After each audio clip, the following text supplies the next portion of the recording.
देखिए, अगर भोजपुरी में बात करें तो किसी एक सीज़न में, सावन सीज़न में, चाहे किसी भी फेस्टिवल में ना सही तो 100 प्लस गाना रिलीज़ ज़रूर होता है। लेकिन इस सावन पवन सिंह के गाने को लेकर जो दर्शकों का क्रेज़ है एक अलग लेवल पे देखने को मिल रहा है और शायद ही किसी सिंगर का गाना इतना ज़्यादा ग्राउंड लेवल पे बज रहा है। पहले आप सब वीडियो क्लिप को देखिए।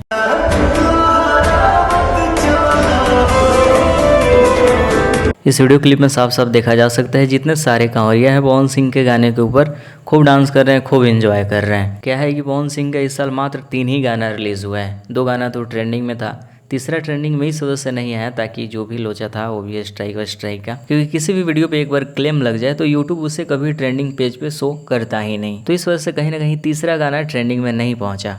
वरना जैसे 2 गाने ट्रेंडिंग में, जब तक पवन सिंह का गाना रिलीज हुआ तब तक ट्रेंडिंग सेक्शन में कोई भोजपुरी का सिंगर दिखाई नहीं दे रहा था। मात्र 3 गाने रिलीज कर देने पे सीन ऐसे क्रिएट हो गए कोई दिखाई नहीं दे रहा था। अगर एक दिन गैप कर के गाने रिलीज कर दिया जाए, एक सावन सीजन अगर 32-25 गाने रिलीज किया जाए, समझ सकते हो। बाकी का हम कुछ नहीं बताएंगे। वीडियो को शेयर कीजिए, चैनल को सब्सक्राइब कीजिए। मिलते हैं किसी नए वीडियो नए टॉपिक के साथ।